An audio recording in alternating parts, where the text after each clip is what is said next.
Bonsoir, bonsoir, bonjour, c'est Congolais 24. Bande Konanga, comme toujours avant de commencer notre émission, nous disons merci à Dieu.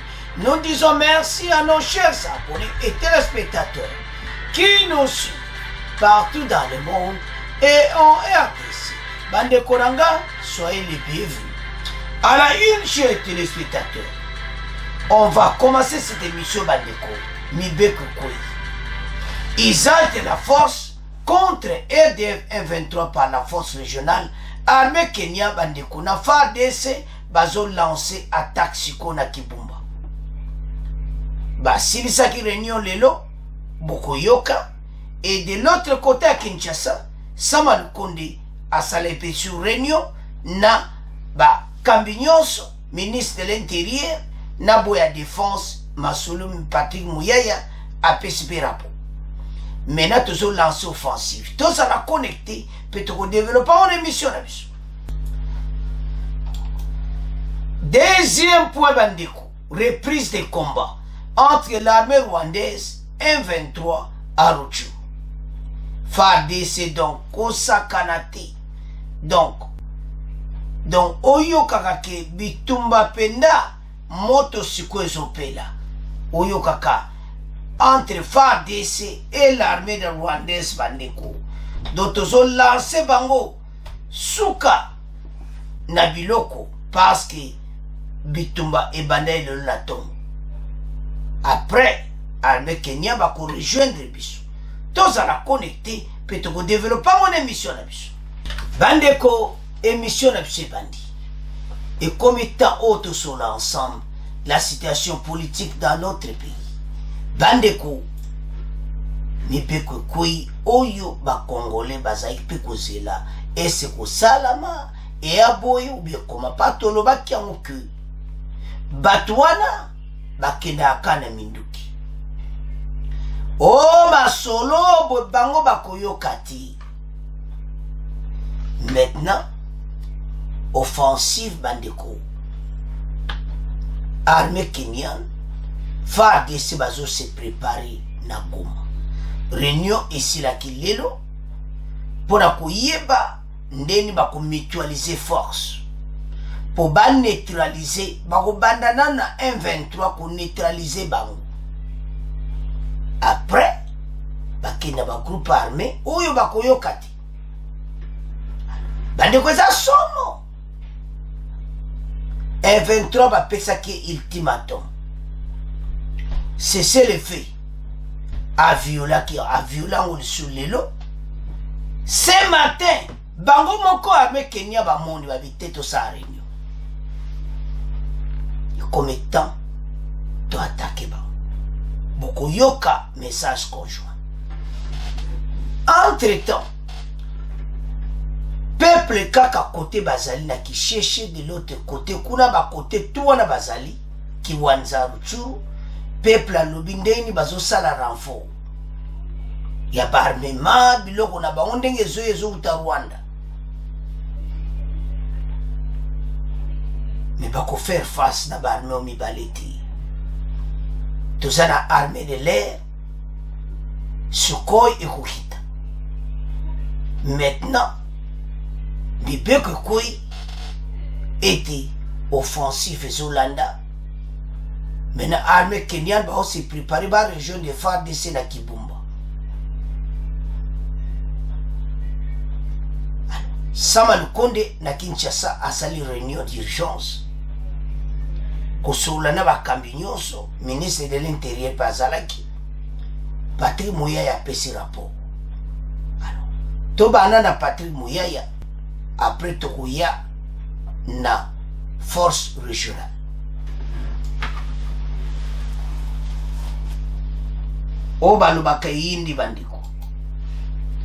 Il s'agit de forces contre le M23 par la force régionale, l'armée kenyane FARDC. Alors, Toba na gouvernement réunion ya Samalukundi.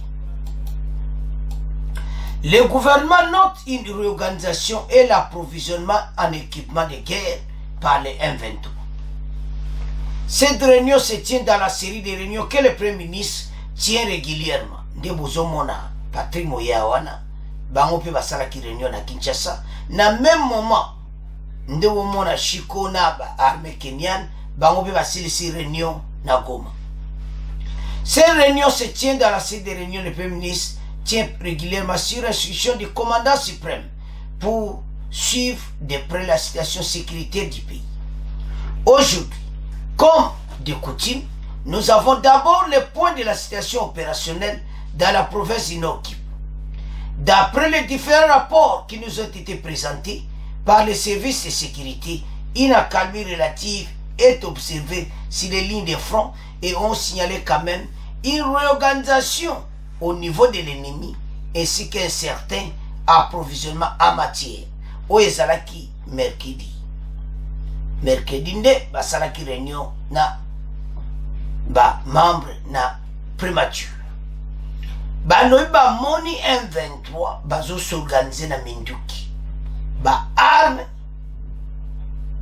Alors ça nous compte à bengisaki défense urgente. En outre, au vu de la situation humanitaire qui prévaut dans l'Est, le ministre Patrick Moya a annoncé la mise en place par le gouvernement à travers le ministre des Affaires humanitaires de quelques stratégies afin de continuer à approvisionner incessamment les populations gomatraciennes qui sont des cibles lointaines que les terroristes M23 cherchent à étouffer. Réunion ba bongse ndeni ba ko aider population o azali na côté ya Ruchuru ba pembeni kuna o bazo souffrir na ndenge bakimi bitumba ya M23. Bandeko wana Sama Lukonde réunion na ye sur instruction ya président de la République.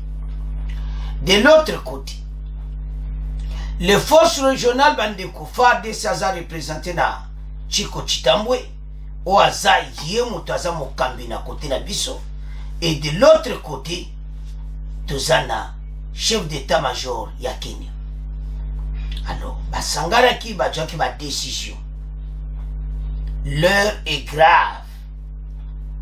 Bateau yo bayoka kaka Minduki. Et comme étant les deux armées ba attaquer bam. Bande ko eza somo.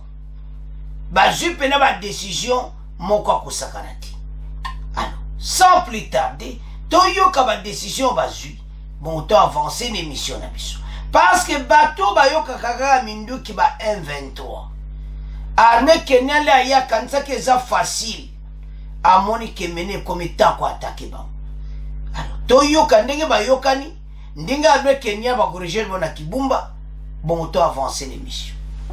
Depuis l'usage de la force contre tout groupe armé ou groupe terroriste réfractaire au processus de paix en cours de Luanda et de Nairobi, cette option a été levée hier mercredi par les experts de défense des pays membres de la communauté de l'Afrique de l'Est EAC. Durant 3 jours de travaux, cette rencontre a regroupé les experts de l'organisation sous-régionale avec le commandement des forces de la MONUSCO du lundi à ce mercredi à Goma. Bernard Nyangui nous fait la synthèse des travaux. Organisés sous l'égide des chefs d'état-major généraux des pays membres de l'EAC, ces travaux ont réuni le commandement des forces de la MONUSCO, l'état-major général des FARDC, le commandement de la force régionale de l'EAC et le mécanisme conjoint de vérification de l'EAC et de la CIRGL. Dans un extrait du communiqué final qu'il a rendu public, le gouverneur militaire du Nord Kivu se réjouit de l'élaboration d'un cadre de collaboration et de coordination des offensives conjointes FARDC, forces de l'EAC et la MONUSCO contre les groupes réfractaires au processus de Nairobi et de Luanda. Lieutenant-général Constantima. Le groupe de travail a abouti à l'élaboration d'un arrangement technique, définir le cadre de collaboration et de coordination entre la force régionale et la MONUSCO en attendant le nouveau mandat de cette dernière. L'arrangement technique a mentionné l'option de l'usage de la force contre tout groupe armé ou terroriste réfractaire à la décision des chefs d'État de la région. Ce document de cadre de collaboration sera soumis à la décision des chefs d'État membres de l'EAC. Mais en attendant, les experts ont décidé que la force régionale se déploie dès cette semaine déjà sur le front contre la rébellion du M23 à Kibumba aux côtés des FARDC.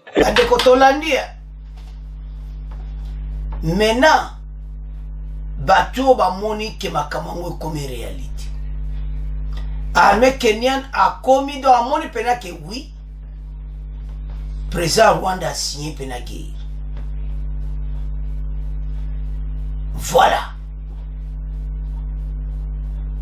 Maintenant attaque et Salama le plus tôt possible bango mibali.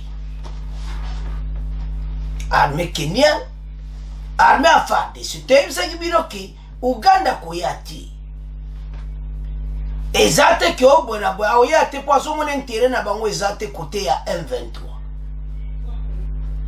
Côté ya DF ça ben intérêt côté M23 bango ba lingi te ke ba désarmer M23.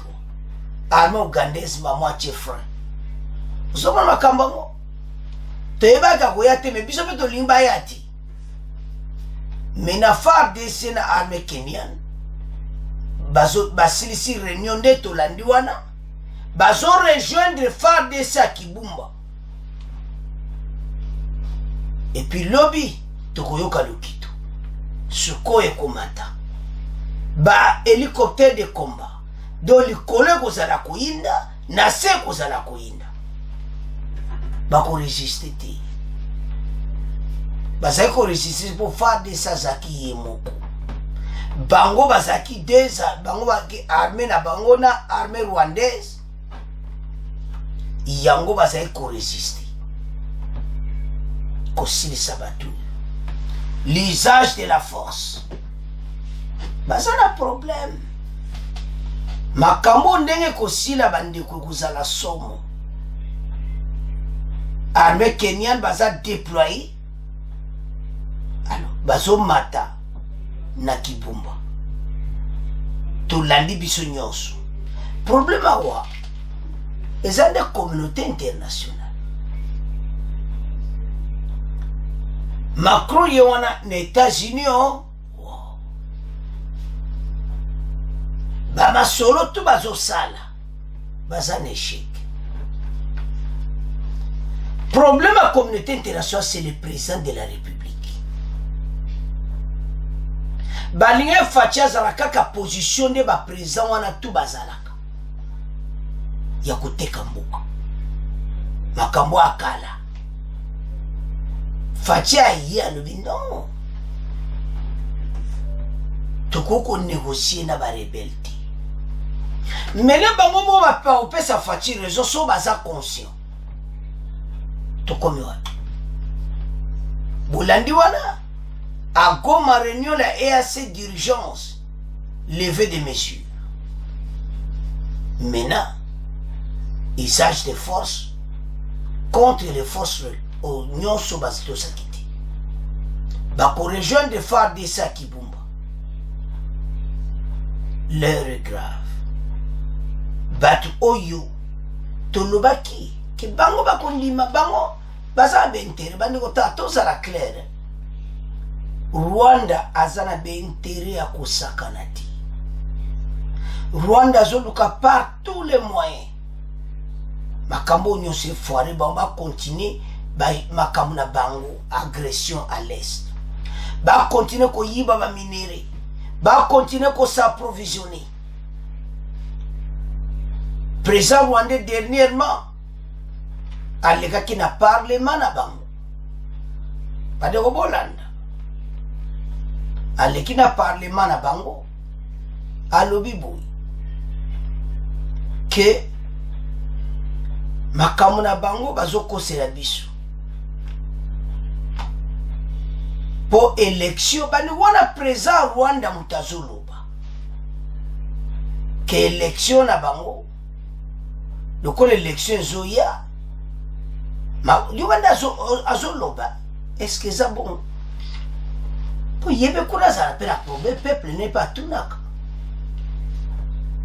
balobi na RDC lokola élection zoya bisoto désordre ne salamana est comme c'est élection salati et puis à lui boyebe élection les gars qui liboso ba résultat nango o makambo a vérité des jures.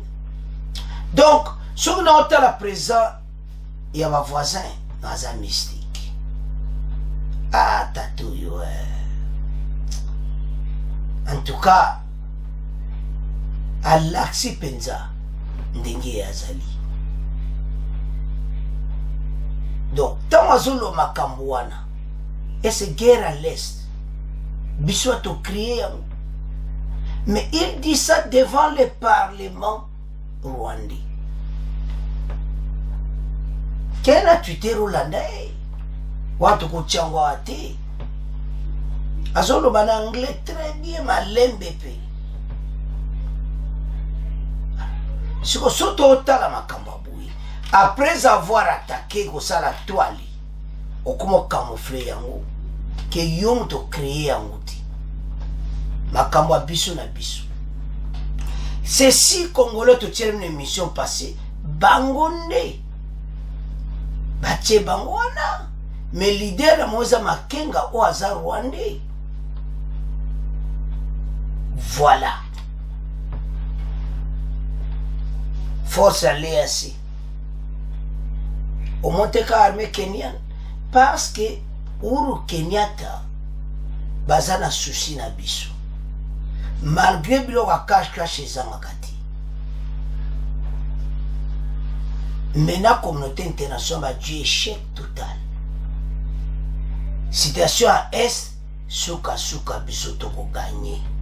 Pourquoi? Parce que ba konzi ba comprendre. Bande ko ba message bo komaka présidence ba yebi nyonso. Na landa na Twitter la présidence so yo ki ko pese message ba to pesa na bango. Au moins peu présidence à répondre. Ils sont au courant de tout. Bangonde basugisi Mindele. Mindele bali biso to s'organiser na mboka na biso ti. Bomengo ba or na ba kolta wana nyonso a est ekenda kanango. Ekende ko salaka ba industrie à l'étranger. Badjoa grand fournisseur na bango na Afrique centrale batia ya bende kwa minéraux ndinga cop Alexa Kepa na bango. Voilà la situation autozanango. Yonde ko Congolozo la l'émission telema pona mboka. Ba konzi bazo sale fort. Ba mindele bazo sepele sur na mokonzi te. Soué na monka afatia za esu na pouvoir te. Soué na bango fatia ko bebsa ba cop na bango. Ba stratégie nyonso à président de la République bebsi Occident. Occident bazana matanga. Passe ba cop ezo beba. Jusqu'à ce que Union européenne balobi moyen tetika to lobakaka. Union européenne balobi FARDC. Bomé kokota 1-23 na kata FARDC. Ça c'est l'Union européenne. Ba moni ke bakamnyo se komi na suka. États-Unis bakoko embrasser biso ne balingi. Mais bazo sepelate mikolo. Parce que bon balinga ki situation continent ndenge wana 1-23 ya kotina Goma. Ba stratégie fati armée de l'Est onde armée kenyane ba yeko supporter et bebisi ba kopnios. Alors maintenant totangi wana bazoko s'organiser minduke zo utaliban de zoya guerre kusala ndenge ba minduki wana 1-23 bazozwa ki nazo approvisionner yango ezo utana ba pays voisins et c'est ba pays voisins bakoka bako dépenser et bela ba arme ndenge wana point d'interrogation. Et c'est économie à Rwanda malgré et c'est bakoko koka oignon se zo sala bako supporter en plusieurs mois point d'interrogation. Maintenant la force l'EAC bandeko et belé to sepela ki te mais toujours mona que bakonzi bazaki na raison. Entre temps toujours tonga toujours bongisa armée réformer conformer ma militaire makambo ebele tande to tangi wana sama le konde asali réunion sur mais si chef de l'état PC d'instruction service de sécurité baye koyebisa bango ndenge nini M23 azo s'approvisionner ba armes biso peto se provisionner na ba armes gouvernement ba armes na ndenga mukepeti match za mbutu armée Kenya na moni penap ke FARDC pas na force amon ke masulu ba bunda bango mokoti ndemba bango bayokela ki FARDC armée Kenya ba komi na terrain ba moni oh mais FARDC basako bango na musika ba yaka toyela ne lokoti bango mutu akubunda meta ba komi na terrain ba moni penap ke oui FARDC a la force bande ko to s'attendre bientôt bitumba makasi contre armée rwandaise M23 bientôt offensive à des armées boyo kana deuxième point reprise de combat bitumbe banda ngofar de sekuna mote peli akibumba alors situation tozala ngomena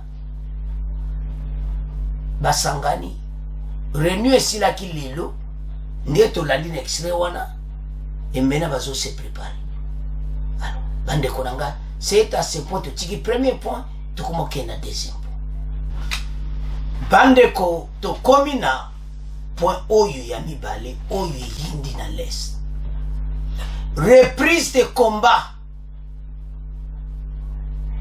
to no baki ke bato bako kindikana masuluti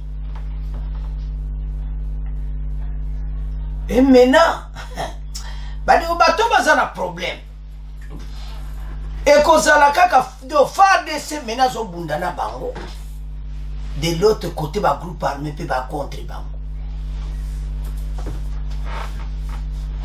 et puis ba prévezali armée Kenya bango tuna terrain bazali ba moni pena ndenge armée rwandaise M23 ba attaquer FARDC ba preuve basa ko luka nana ngo abuki mibe kwa cesser les faits fait vert FARDC bibo allez yamba biloko et maintenant entre tabazo bunda na ba groupe armé ba ko réussir bitumbo ti quelle que soit force de par Rwanda parce que ça a un problème de l'autre côté ba loko ça ko attaquer bango bitumbe zaki makasi lelo na tongo c'est jeudi matin et bientôt ko continuer nango parce que M23 BBC makamutu toloba ki bango jamais bakobima ndenge wana bentere na bango kufa kabu bango malanku du batona mba kufa penza tout ça qu'on s'attendait déjà à partir à l'objet tout le monde a Sukhoi na liko na armée kenyane donc au sakanati mais lelo FARDC yemoko contre le M23 la puissance de fait de FARDC bazaka na kibumba ese bakoka bango bakwa ko déloger FARDC na kibumba non maintenant bitumba ko sakanati ce matin ba arme lourde des okita et créer le sous panique à koleka FARDC lui bisoto tinda ba arme wana do bazo yoka solo la puissance des forces de FARDC andeko arme mikolo za na position kitoko arme Kenya za ondi matei parce que ça yoka na sango ba ekomona oh moza pena arme organisée to bunda ensemble to déloger bateau mais le FARDC ça so bunda yemoko parce que ba force Kenya ba kate ba décision lelo bango ba ko rejoindre bango peut-être dans 2 jours kuna na Kibumu alors bitumba oto kolonga yango bali oboko yoka to kotiela no boko yoka ndeni masula ngweleki FARDC ça so lancer ba arme lourde yako sakana te mayele sili batu nde baza wana bakomi mal à l'aise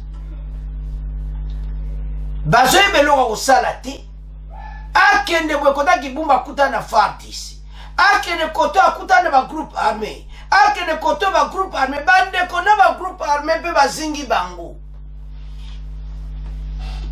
match ezosila kala te ekoumela te tokokoma ntuka fin de l'année te bato bakozala désarmé par force elobenga babone baza oloba tala makambo wana masolo bango bakobima te force ya EAC bamoni donc bazali na wan kolekisa l'air kaka babenda baplan mais maintenant baza na embouteillage moko total bazobunda na plusieurs fronts bazwi bagene ebele par force bakota na armée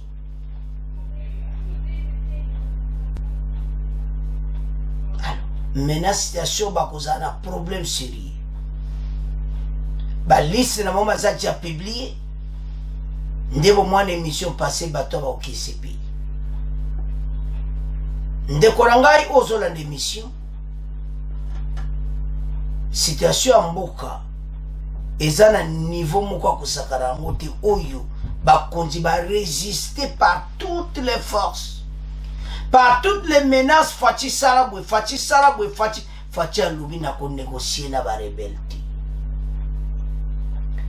e mena bapesi faci raison soki faci abwaki bango bakende na Nairobi ote baya te omoni siko faci aleki bango na mayele faci alobi babima batika baplace wa nyonso bakende na Nairobi communauté internationale basepeli voilà sikoyo baye komona o M23 yango mpe atiki na eti kuta azoprogresse lisusu na lera cesser le feu jusqu'à Kisheshi alors Kisheshi wana babenganaki bango FARDC atie cesser le feu bango bayeti na Kisheshi maintenant lelo reprise de combat bandeko to libere mboka mboka ezali na maboka banguna tozo récupérer RDC oyo bamindele bafungoli miso balingi ba richesse na biso ekende ba stratégie mokonza mboka elekeli bango nyonso mayele si alors totanga pe toyoka bongo to avancer na mission na biso reprise de combat entre FARDC l'armée rwandaise M23 à Rutshuru et Yindi Bandiko des combats à l'arme lourde ont repris jeudi dans l'est de la RDC entre le M23 et l'armée congolaise. Après 5 jours d'une trêve consécutive aux décisions du sommet de Luanda du 23 novembre, a-t-il en pris des sources sécuritaires et rebelles. Ce sommet avait décidé un cessez-le-feu à partir du vendredi 25 à 18h, suivi de 2 jours plus tard du retrait du M23 des zones conquises depuis moins dans la province du Nord Kivu. Alors, bayebisi bango na ba zone conquise plusieurs mois bakité bango baboyi. Aucun retrait n'a été observé, mais le combat avait cessé depuis samedi matin entre l'armée et le M23. Mais si ces derniers continuaient de s'opposer à des milices, notamment mardi dans un village de la région de Bambo, à environ 70 km au nord de la capitale provinciale de Goma. Na Bambo moto ezopela, na ba groupe armé, koto na Kibumba epeli na FARDC. Bato bakosuka wapi ba M23 oyo. Ah, présent Rwanda oza motema maka, oza penza, oza mystique vraiment. Ah, et plusieurs civils auraient été tués.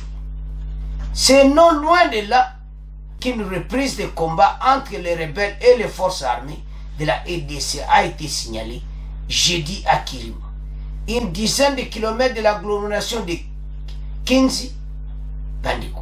Depuis le matin, des combats ont repris entre les FARDC et les M23 Kiriba. Les rebelles ont traversé les ponts en direction de Kibirizi après le combat d'avant-hier à Kishishi. C'est la panique, a témoigné Paul Tibwabwa, président de la société civile de Bambo. Une source sécuritaire, sous couvert d'anonymat, a accusé les rebelles M23 d'avoir violé le cessez-le-feu et de continuer à piller et à se battre.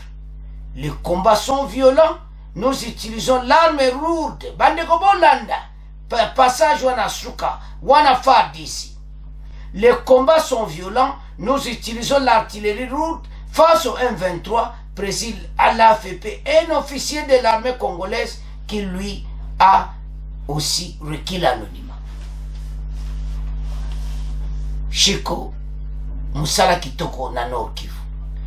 Bana mboka batelemi contre ba force oyo baza kotia mubu na mboka na biso. Alors FARDC juba arme makasi biloko a moto bazo lancer contre ba rebelle oyo. Mena artillerie kweli bango mayele sili batoyo. Alors nde bazawana bazana problème parce bako résister ndenge ni kuna ba rebelle ba milice baza ko attaquer bango, ba FDLR baza ko attaquer bango, bandeko ba milice ba groupe armé yo na zamba baza ko attaquer bango, et maintenant ba ko attaquer FARDC. FARDC bon ozabiloko. Alors reprise de combat et kosuke la bango ndenge nini. Voilà la situation à l'est. Batu oyo bakuyoka biloko na bango. FARDC aza prêt yako sasa batu oyo. Alors bande konangai sans plus tarder toyoka ndeni guerre ngwele kaki ndenge ni ne salama ke bandi lelo jeudi ndeni FARDC azotinda ba artillerie à moto. Bon to avancer l'émission. C'est en sur terrain au Nord Kivu, des combats ont repris ce jeudi dans la matinée entre les rebelles du M23 et les FARDC sur l'axe Bambo-Kibirizi. Selon les sources sur place, ces affrontements auxquels se mêlent les groupes armés provoquent d'autres mouvements de populations civiles dans cette partie de la chefferie de Bwito, territoire de Rutshuru. Pendant ce temps, plusieurs sources affirmaient que le bilan des massacres de civils attribués aux rebelles du M23 est revu à la hausse dans le village Kishiché, groupement de Bambo. Les détails avec Blaise Shindani. C'est depuis 9h locales ce jeudi que des tirs d'armes lourdes et légères se font entendre dans les villages de Kirima, Matete et Louchebere. C'est sur l'axe Bambo-Kibirizi. Selon les sources administratives à Kibirizi, ces affrontements auxquels se mêlent les groupes armés venus des territoires de Massissi, Rutshuru et Walikale provoquent une panique dans cette agglomération qui avait déjà accueilli plusieurs déplacés en provenance de Bambo et Tongo. Le fonctionnaire délégué du gouverneur sur place à Kibirizi craint que les rebelles ne coupent la route Rwindi-Kibirizi-Nyanzale. Pendant ces temps, les sources administratives du groupement des Bambo affirment que le bilan des massacres des populations attribués aux rebelles du M23 dans les villages de Kishiché est revu à la hausse. Elles parlent de plus de 100 civils qui auraient été tués. Cependant, d'autres sources concordantes parlent de 33 civils tués dans ces villages. Rappelons que les M23 qui avaient perdu le contrôle de Kishiché à l'issue des attaques des groupes armés locaux la semaine dernière l'ont reconquis hier mercredi avant de lancer une opération de ratissage où aucun civil ou milicien local retrouvé sur place n'a été épargné. Ces combats dans la chefferie de Bwito créent la terreur dans la région, poussant des milliers d'habitants à fuir, entre autres vers Kichanga de Massissi. Bandeko, l'heure est grave, Motepeli. Voilà. Tolobaki que bateau bakutika ngobuiti. Bateau il faut qu'on attaque bango. Et maintenant, l'heure est grave. Oyo kakeindi. Reprise de combat. FARDC Sabib. Bae batuni bango. Babiba arme lourde na FARDC mutazotinda. Biloko bango bazaye kotinda, biso tozotinda ya musiko. Toko somo ba arme kake exactement biloko a moto bango bazana. Ba komina keskesi. alors bazo sala ba ravitaillement baza soutenu na libanda même à Rwanda baza soutenu mais bakosuka mabi les stratégies de Fachi Afrique de l'Est et Simbi Afrique de l'Est bandimi kobunda armée Kenya nazo bunda contre les M23 réunion sila kina Goma maintenant levé oyo kaka usage de force et so banda a commencé bao banda avec les M23 armées rwandaises ndeko ça mawa soko zotala congolais ermoza mawa ba colonel wana o bazaki mususu na FARDC mususu ba rwandais ba ye ba kenda baza ba rwandais bake kosangana kuna na M23 pour nous attaquer. Et maintenant, FARDC a répliqué dans la force. Bande ko boye ba eti tozala kana vraie armée. Et loko zanga kabiso dans les plusieurs années passées, eza organisation ya officier supérieur. Na likolo moni be état-major na likolo ba officier nyonso supérieur ba généraux ba colonel ba toana nyonso il y avait un problème. Mais o équipe wa sikoyo ti wo wene équipe ne baza ba patriote ba yeli biso vraiment solo yango tozana confiance FARDC ko gagner bitumba oyo. Et maintenant, déploiement, il y avait un salama, mais avec beaucoup de précautions. Pourquoi? Parce que le groupe armé peut pas bunda. Le groupe armé va le dire biso, toujours bunda contre M23, bah écoute tiambo kana bisumu. Voilà la situation. Maintenant, bah planions sur la communauté internationale et Kotimaï. Pour le moment, l'Occident basana ba réunion ezo salam. Pour bango basala bazo supporter pam et mon somme reversé na ba sundoli. La docteur l'a très bien. So ko bango reversé ba ko sundola yo. Bokoyo kapenda président Rwanda pena ba sundoli. Bamba limba kota nangote soka ke reverser ndezo reverser bo parce que bitumbo ko salama il y aura des prisonniers de guerre tango kan basoda na Rwanda na FARDC communauté internationale so ko peut reverser président Rwanda comme un problème so ba ndeba kanga bango belé parce que biloko moto tawe kitaka. Tant que des armées conventionnelles les ont attaqués, et de l'autre côté, bana milice, bazo tia un peu désordre, mais ça n'a problème. Bazo bunda na plusieurs fonds, mais ils n'ont pas d'armée. Mais ils ont armée rwandaise. Donc, par exemple, ils ont 200 soldats. Sur 200 soldats, 300 soldats, ba au coca. Na des milliers de soldats FARDC nango na oyo armée kenyan baye so 2000 soldats et baza na problème ce qu'on bâti sous ba milicien bazo bunda na bango ba milicien ba bibiso to kotikati baza ba pa ba ko envahir mboka na biso. Voilà la situation. Bande ko so makambo ba milicien ba bimisi na Nairobi. Boyoka na émission atokoyana balobi penda ndenge nini ADF M23 bazosa na Zamba